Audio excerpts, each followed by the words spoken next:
Olá para você que acompanha a programação da TV Câmara no canal 6.3, da Rádio Câmara em 105.5 FM e também nos canais oficiais da CMM nas redes sociais. Estamos começando mais um episódio do Pod Câmara, o seu podcast aqui da Câmara Municipal de Manaus.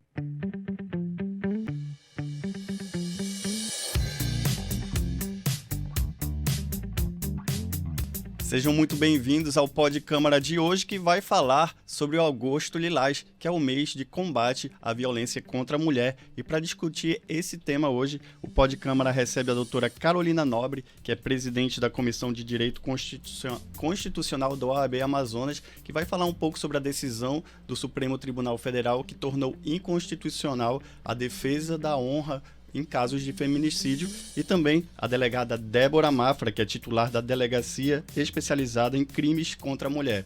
Olá, delegada. Olá, doutora. Olá. Sejam muito bem-vindas aqui ao Pod Câmara de hoje para falar desse tema de extrema importância. Mas antes de começar o nosso bate-papo, a gente tem um VT que foi produzido pela nossa repórter Édria Caroline, que vai explicar um pouquinho sobre a Lei Maria da Penha.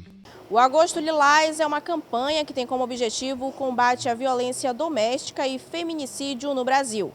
Este ano, o Senado Federal, em parceria com a Câmara dos Deputados, celebra os 17 anos da Lei Maria da Penha, a lei que combate a violência contra a mulher. A lei entrou em vigor no ano de 2006, tornando mais rigorosa a proteção das mulheres contra esses atos malignos. A mesma foi feita em homenagem a Maria da Penha Maia, que por 6 anos foi agredida pelo marido, se tornando paraplégica depois de sofrer um atentado com arma de fogo. No Brasil, os números de feminicídios e violência contra as mulheres vêm aumentando. De acordo com dados atualizados, a cada 6 horas uma mulher é morta no país, com um aumento de 46% relacionado aos últimos anos. No início de agosto deste ano, a capital amazonense se revoltou com o caso chocante da jovem Débora Alves, de 18 anos, que foi brutalmente assassinada por Gil Romero Batista, de 41 anos. A moça estava grávida do assassino. No dia do ocorrido, ela havia saído de casa para encontrar o pai do bebê. O corpo de Débora foi encontrado em uma área de mata no bairro Mauazinho, na zona leste de Manaus. A campanha contra a violência doméstica e mortes contra as mulheres é de suma importância. O Agosto Lilás inclui uma programação especial, com debates e atividades voltadas ao tema, buscando orientar a população e buscar medidas para o combate aos atos. Édria Caroline para o Pod Câmara. Muito obrigado, Édria, pelas suas informações. Então, delegada, infelizmente, a gente está comemorando Agosto Lilás, está comemorando os 17 anos da Lei Maria da Penha, mas a gente ainda está vendo casos como esse da Débora, que infelizmente sofreu feminicídio por parte do companheiro. Com certeza, a gente fica até fragilizado com uma situação dessa que abalou não somente Manaus, mas o Brasil todo, que realmente foi um caso de terror, Esse feminicídio não saiu muito fora do que é esperado de um homem que engravidou uma menina e terminar dessa forma. Então, não era esperado algo tão grave assim. E no mês de Agosto Lilás, justamente é para conscientizar a nossa população e sensibilizar também, principalmente o sexo masculino, porque a maioria das violências domésticas são feitas pelo sexo masculino contra o feminino, e isso gera realmente uma tragédia muito grande familiar, E isso é de épocas, já é um machismo que vem durante séculos no Brasil, e hoje ele é combatido com a Lei Maria da Penha. E interessante que nós não detestamos os homens, nós só queremos ser respeitadas, quanto mulheres ser respeitadas. E esse mês é para sensibilizar a população e, ao mesmo tempo, conscientizar, educando todos, principalmente nossas crianças, fazendo esses eventos para que nossas crianças já cresçam sabendo que um tem que respeitar o outro. Agora, doutora Caroline, além do Agosto Lilás, dos 17 anos da Lei Maria da Penha, esse mês marca uma decisão também do STF que derrubou a tese da legítima defesa da honra, que, para minha surpresa, ainda era utilizada na defesa de assassinos, contra as mulheres. Como é que a OAB avalia essa decisão? De fato, a gente teve essa decisão do STF, ainda em 2023, É de se assustar que a gente precise realmente, em 2023, ainda falar e levar esse assunto para a principal corte do Brasil, né, que é o STF, nossa Corte Constitucional, para que o STF diga que alegar legítima defesa da honra em qualquer fase do processo vai acarretar uma nulidade, né, para aquele processo. Então, é necessário que o nosso Supremo Tribunal Federal fale isso para que nenhum advogado, né, alegue esse tipo de defesa nesse tipo de crime, né, quando envolve feminicídio. Então, é de se esperar realmente que a gente mude, né, a sociedade, como a doutora Débora estava falando. Agora, para quem está acompanhando a gente na TV Câmara, no canal 6.3, na Rádio Câmara e 105.5, o que seria, né? A gente precisa explicar o que seria essa legítima defesa da honra.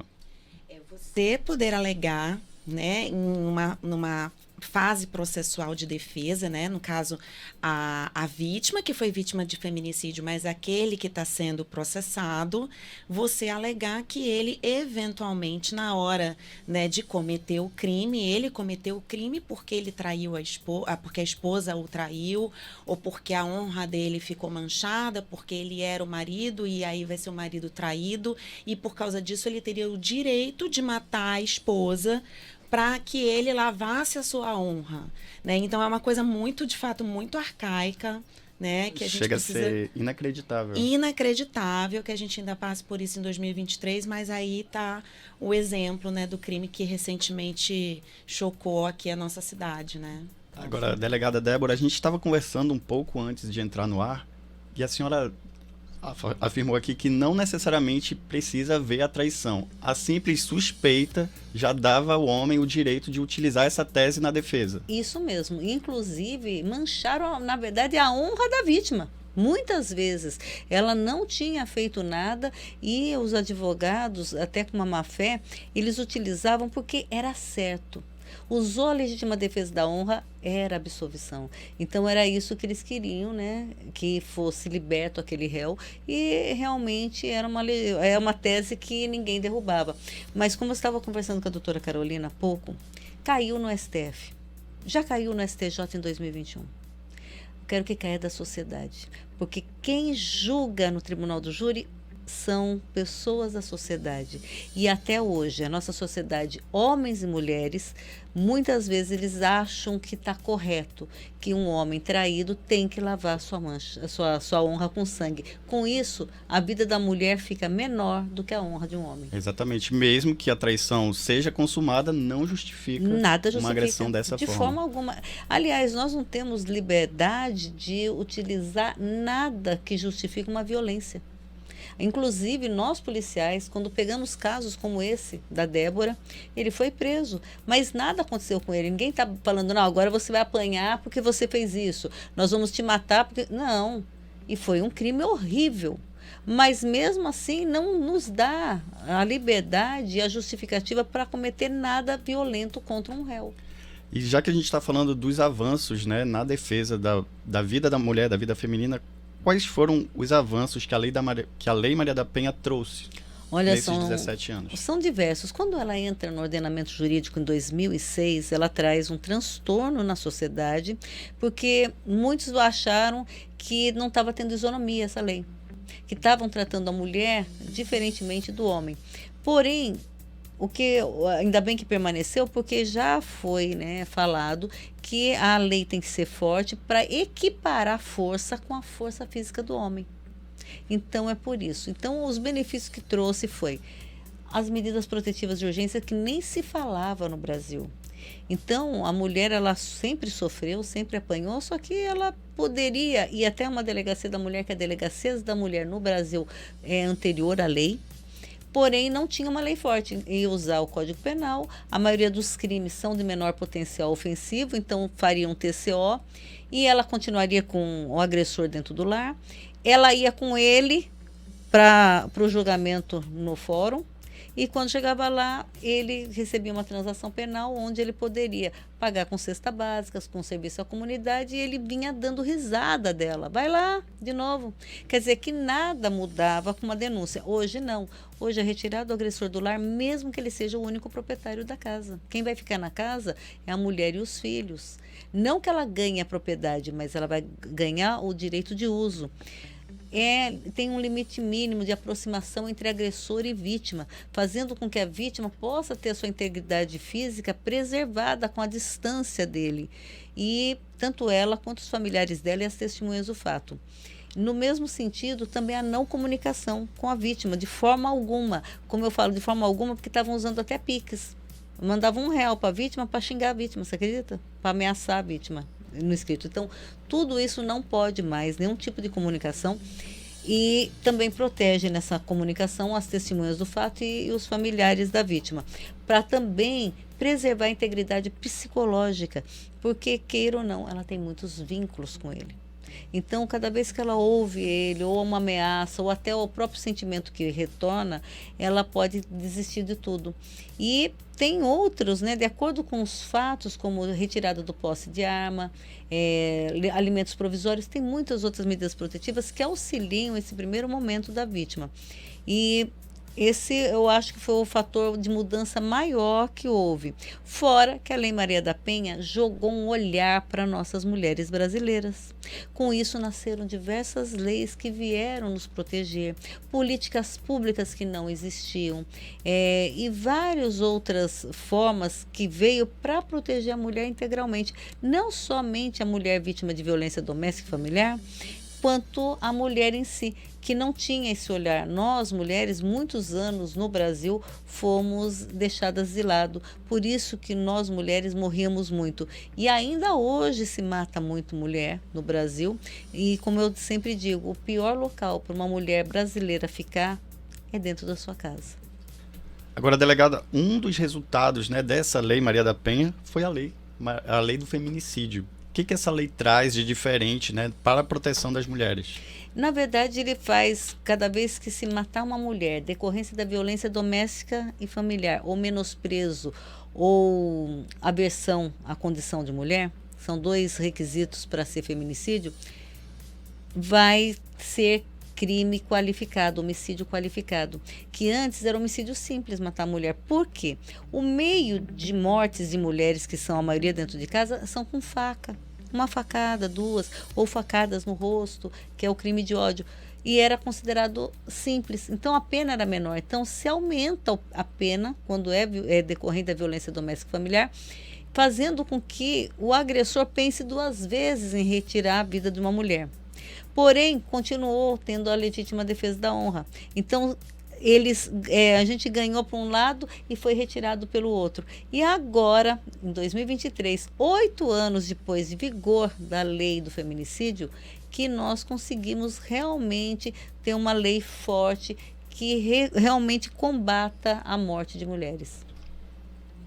É um assunto, se eu puder, né, colocar aqui, é um assunto, né, doutora Débora, que a gente tem que pensar de uma forma bem sistêmica, né? No caso, a polícia fazendo o papel, né, de realmente, tanto como a senhora colocou agora há pouco, de eventualmente ensinar a população e conscientizar a população. Acho que o poder público tem esse papel, mas existe uma questão, eu acho que do aspecto prático, que talvez a gente precise ainda levar em consideração. Chega ao meu conhecimento algumas situações de, por exemplo, a mulher que recebe uma medida protetiva, né, uma mulher que é vítima de feminicídio, ou que poderia ser vítima de feminicídio, está ameaçada, como a doutora colocou, dentro da sua própria casa. Como é que fica o respaldo dessa mulher com relação ao local que ela vai morar, onde os filhos vão estudar, a questão da pensão alimentícia, né, dos filhos? Porque muitas vezes esses agressores, eles não têm um emprego fixo, não têm como, né? E as mulheres, elas se submetem a conviver com esses agressores porque, de alguma forma, eles estão olhando o filho enquanto elas estão trabalhando fora. E aí, quando elas se veem numa situação de que elas precisam se separar e elas precisam continuar trabalhando, como é que essas crianças vão ficar? É garantida uma escola de tempo integral para essas crianças? É garantida uma pensão para essas crianças desde logo? Né? O Estado, por acaso, se ela tiver que mudar de, né, ir para uma outra cidade, um outro bairro, o Estado vai garantir que isso vá também acontecer? Então, eu ainda acho que é muito fragmentado ainda, né? Muito separado ainda o que acontece. Então, a mulher vai na delegacia da mulher, mas será que a delegada da criança e do adolescente está próxima, né, daquela situação que está acontecendo também? É uma violência, então, que afeta a família de forma geral. Sim, porque a mulher está no meio, né, no centro ali da manutenção daquele aspecto familiar, e a gente sabe que muitas vezes a mulher acaba ficando sozinha, né, e tendo que sustentar os filhos por conta própria, e tendo que trabalhar para manter os filhos, e aí deixa os filhos com o vizinho olhando, e aí se o vizinho está olhando, a mãe não está, e será que ela vai perder a guarda dos filhos e a criança vai para um abrigo, né? Então tem várias questões que repercutem a partir desse tipo de violência que acontece com a mulher. Exatamente. Um outro assunto que a gente traz é que quando a gente fala de violência contra a mulher, a primeira imagem que vem na nossa mente é a violência física, é a agressão, é o assassinato, mas existem diversas formas de violência contra a mulher, né? Quais são essas violências, né? Violência patrimonial, de repente, violência emocional, dependência emocional, quais são os tipos de violência que as mulheres são submetidas? Certo, a Lei Maria da Penha elenca 5 tipos de violência. Interessante que 4 são silenciosas mesmo e muito difícil da vítima entender, inclusive, que ela é vítima de violência doméstica quando acontece as outras 4. A física é a mais fácil, porque a física deixa marcas, dói, inclusive o agressor não tem dúvida que ele cometeu, mesmo que ele a culpe por ter feito aquilo, mas ele sabe que cometeu e a vítima também sabe que sofreu essa violência. Já a violência moral, ela é mais os crimes contra a honra. Então, é a calúnia, a injúria, a difamação. Então, cada vez que ele acaba com ela na humilhação, você é burra, você não serve para nada, se não sou eu na sua vida, quem seria você? Ele fala mal dela para as outras pessoas. Inclusive, às vezes, quando ele recebe um amigo, ele fala, nem converse com ela que ela não entende as coisas, não. Essa aí é mulher louca. Ela escuta as coisas, ela já cria, faz uma coisa aqui em casa. Então, a mulher, ela vai se deprimindo. E ela começa nessa fase a dar desculpas, falando assim, não, é porque ele está nervoso, está estressado, foi a forma como ele foi criado, ele é muito ciumento. Então, ela cobre e ela não entende que está sendo vítima. E ele também, eu falei da boca para fora. Eu falei porque ela estava merecendo ouvir aquilo naquele momento.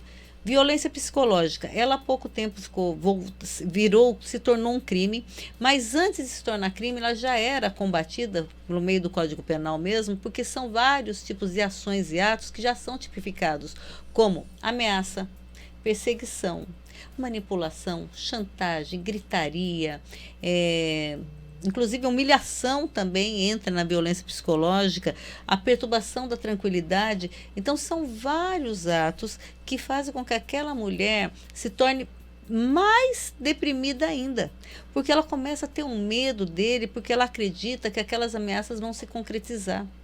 É uma perseguição tão grande que muitas vezes ela acha que é um ciúme doentio e, na verdade, é uma violência que ela está sofrendo, inclusive por esse ciúme doentio, é um relacionamento abusivo. E ela muitas vezes não entende, ela acha que casamento é assim mesmo, que todo homem age assim. E, por outro lado, o agressor também acha que a mulher estava precisando de ser corretivo, se ele não agir daquela forma, ele não está agindo como homem. Aí vai para a violência patrimonial. Violência patrimonial, ela tem umas características também que fazem com que a mulher demore a entender, porque, queira ou não, muitas vezes ela não trabalha, então quando ele quebra o celular dele, que é campeão de boletim de ocorrência, ele vai lá e quebra o celular dela, ela fala, não, doutora, ele que deu para mim esse celular. Eu falo, não, se deu, tá dado. E muitos homens acham que também eles têm o direito de, os presentes que ele deu para a esposa, ele quebrar tudo, rasgam roupa. Eles gostam de rasgar a Bíblia, principalmente, porque a mulher é cristã, para chocar ela de uma maneira assim, aquela Bíblia cara, ele vai lá e pica. É uma agressão muito forte, né? Muito forte. Ele quebra as coisas que ela comprou, ele quebra as coisas que ela gosta. Geralmente é isso. Esse é o crime de dano. Segunda coisa, outra forma que é utilizado na violência patrimonial, é não deixar a mulher progredir. Ele não deixa mais ela estudar, não deixa ela trabalhar, e quando ela trabalha, ele pega todo o dinheiro, porque afinal de contas, a mulher não sabe administrar o dinheiro. A mulher gasta muito. Então, eles usam esses artifícios para realmente coibir a mulher de progredir. Violência patrimonial. E a última, que até é bom aqui, que nós estamos numa rádio, para que todo mundo esteja ouvindo aqui em Manaus, nós estamos com uma quadrilha especializada em violência patrimonial com vítimas, estelionato amoroso. A mulher vai para esses relacionamentos, aplicativos de relacionamento, conhece um rapaz muito bonito, muito bacana, muito agradável, e ele vai iludindo ela com casamento e outras coisas e começa a tirar muito dinheiro. E interessante que é uma quadrilha que está aqui agindo, então as mulheres tomem cuidado, porque eles realmente conseguem se travestir de uma pessoa normal do povo, mas é um bandido. Então eles levam dinheiro, tem mulheres que perderam mais de 100 mil reais nessa brincadeira, então tem que tomar muito cuidado, que é outro tipo de violência patrimonial. E já a violência sexual, que também é muito velada, porque a maioria das mulheres que tem relacionamento fixo, como casamento, um namoro, ela fala, mas doutora, eu sou casada com ele, eu não sei nem como falar, porque eu não queria, aquele dia eu estava menstruada, eu estava operada, eu ia fazer um exame, ele me forçou. E é forçado mesmo, é o estupro mesmo que acontece muitas vezes entre casais casados. E o homem também, ele não entende que ele está fazendo isso, porque afinal de contas é a mulher dele. Se ele arrumar outra, vão reclamar.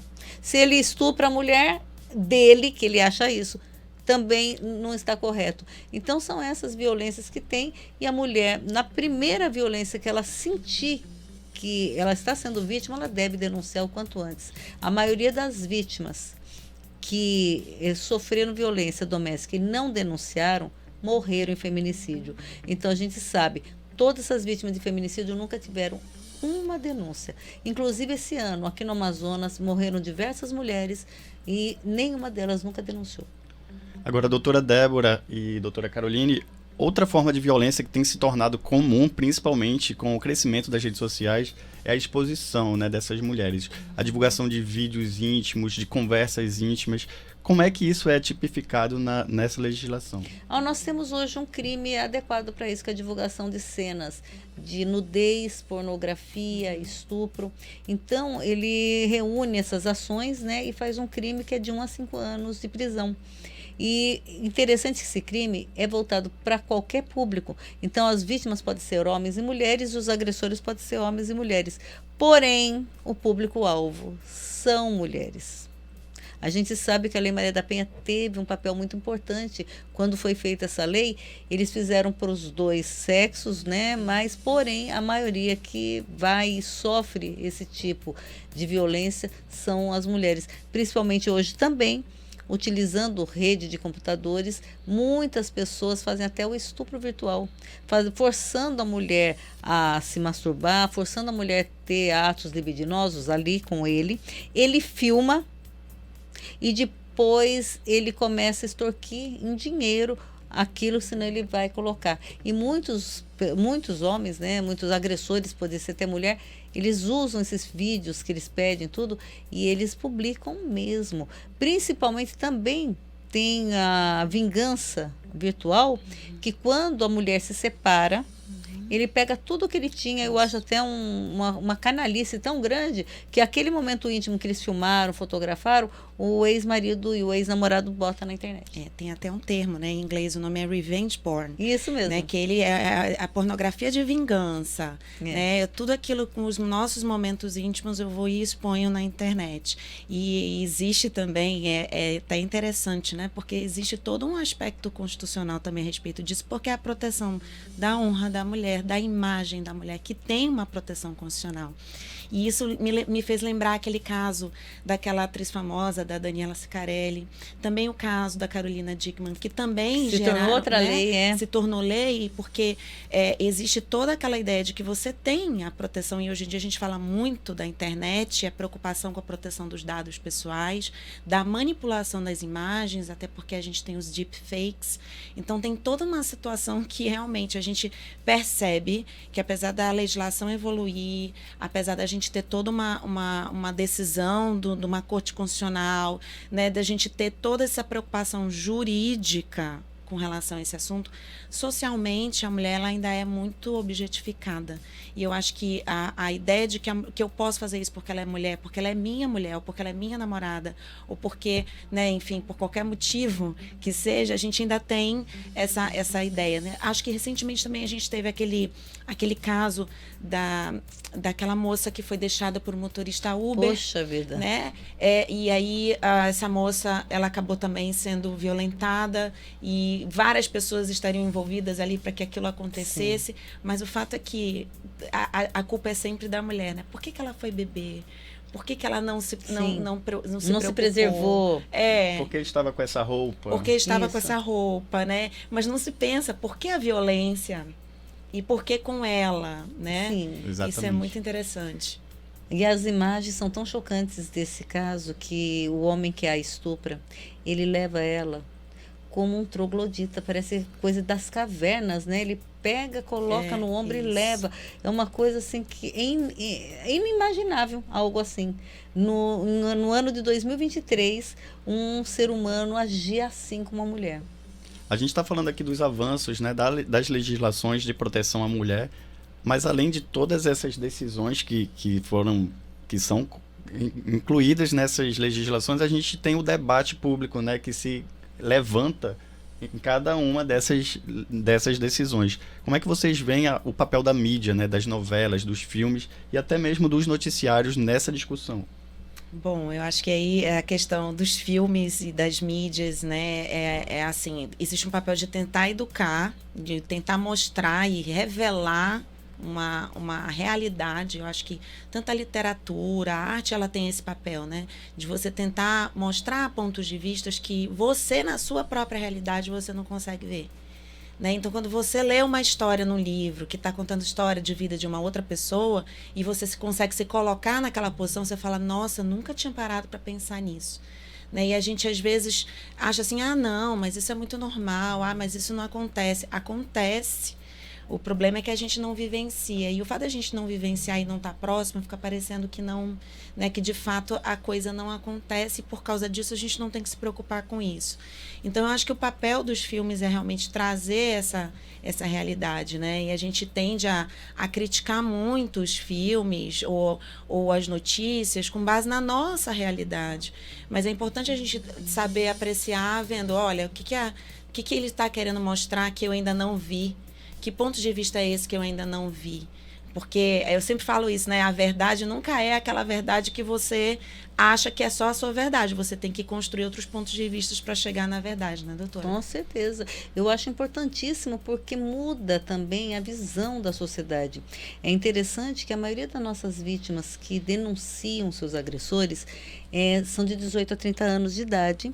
18, a menina tinha 1 ano quando entrou a Lei Maria da Penha e a gente percebe quanto a lei já influenciou ela nas novelas que foram faladas, nos filmes que foram passados, nas discussões, como aqui, nesse momento, quantas pessoas estão sendo orientadas. E teve várias vezes que a mulher foi marginalizada no Brasil e novelas começaram a passar, séries também, e ajudaram muito. Que nem, antigamente, quando uma mulher ficava grávida solteira, a marginalizada era ela. O homem, interessante, o homem que engravidou aquela mulher, porque ela não engravidou sozinha, que estava oculto, ninguém falava que era um homem que abandonou um filho. E ela ficou sozinha, solteira.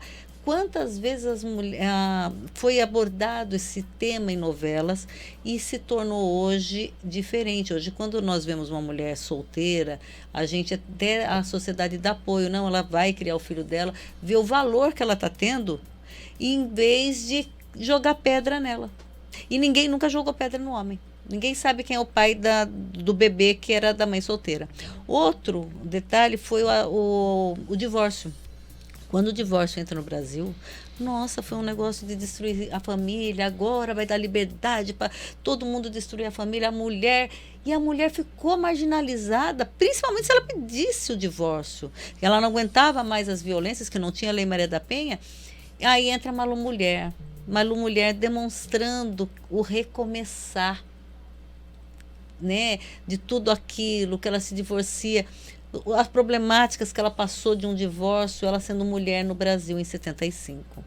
Então a gente percebe que ajuda muito sim a mudar o pensamento e a cabeça, porque nada mais é do que educação. Como eu falo, nós temos que educar nossos filhos no respeito ao próximo para que não aconteça grandes violências no futuro. Muito bem, delegada. Agora, já estamos encaminhando para o final aqui do nosso bate-papo e a gente queria saber quais são as ações, né, que a Delegacia da Mulher está organizando em alusão ao Agosto Lilás.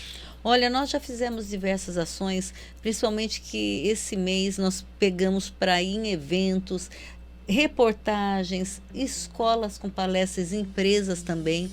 Então nós estamos trabalhando muito, inclusive teremos também uma operação nacional onde a Polícia Civil abraçou do Amazonas com toda a vontade, nosso delegado-geral, o secretário de Segurança também, e vão ter mais ações ainda que vai até entrar em setembro essa operação, incentivando realmente a palestra, visita, averiguação de denúncias e entre outras ações que teremos somente em alusão ao Agosto Lilás, fazendo com que a sociedade se sensibilize e conscientize dessa problemática, ajudando a mulher da violência doméstica. Agora, delegada, por último e não menos importante, como que as pessoas podem denunciar casos de violência contra a mulher, seja ela a própria vítima ou os familiares, vizinhos e amigos que sabem da situação que está acontecendo? Sim, olha, é interessante que é muito bom saber os canais. O melhor canal é a vítima e a delegacia. Não existe melhor canal, porque ali é a porta de entrada para uma rede de apoio, onde vão ajudar ela com os filhos, ajudar ela na parte financeira, com a casa-abrigo. Se ela precisar mudar de estado, eles vão ajudar também, inclusive profissionalizar essa mulher. Eles não abandonam enquanto essa mulher não está andando com as próprias pernas. Ela e os filhos, eles cuidam de tudo. Então, melhor local não existe. É a delegacia, principalmente a delegacia da mulher. Se a mulher não tem dinheiro, ela pode ir em qualquer delegacia, que a Lei Maria da Penha foi muito feliz em falar que onde a mulher chegar, ela deve ser atendida. Com isso, nosso interior, mesmo que não tenha delegacia da mulher, pode ir lá solicitar as medidas protetivas e o procedimento. Agora, se for alguém lá para denunciar que não for a própria vítima, eu já aviso, não será denúncia anônima. Será a denúncia que nós vamos te ouvir e depois vamos chamar lá a vítima ou o agressor, mas eles saberão que foi você que denunciou. Agora, se você quer ajudar uma vítima de violência doméstica e não quer aparecer, tem 2 canais, 180 e 181, onde você pode denunciar e a Polícia Civil vai ao encontro dessa vítima, mostrando que teve uma denúncia anônima, que ninguém sabe quem foi, e fazendo com que ela denuncie e ajudando essa vítima. E, por outro lado, temos 190 ou o número da SICOM da área, para quando estiver acontecendo o fato, naquele momento que estiver acontecendo, fazer com que aquele agressor seja preso em flagrante. Se está ouvindo ou vendo uma mulher sofrendo violência, ligue para o 190, ninguém vai ficar sabendo que foi você que denunciou e, ao mesmo tempo, está salvando uma vida. Então, em briga de marido e mulher, a gente pode e deve meter a colher. Sim, mete a colher, o telefone, a mão, qualquer coisa, mas salve essa mulher. Muito bem, delegada. Agora, doutora Caroline Nobre, suas considerações finais sobre esse tema tão importante. Eu queria agradecer aqui o fato da Câmara estar tendo essa preocupação, né? Porque a Câmara é realmente a casa do povo. Então, falar de um assunto que interessa um povo é um assunto realmente relevante. Então, quero agradecer todas as colocações também que a doutora Débora fez, ainda que a gente fale aqui, no meu caso, né, de direito constitucional, repercussão penal que a gente sempre vê acontecendo e no caso a doutora Débora ali na ponta, recebendo e vendo que as coisas estão acontecendo. Para mim, realmente foi um prazer estar aqui com vocês e um momento de muito aprendizado. Obrigada. A gente aqui agradece a doutora Caroline e doutora Débora Mafra, titular da Delegacia de Proteção à Mulher. E a gente vai encerrando mais um episódio do Pod Câmara, mas na semana que vem a gente está de volta com mais um tema de extrema relevância para a nossa sociedade manauara. Até lá!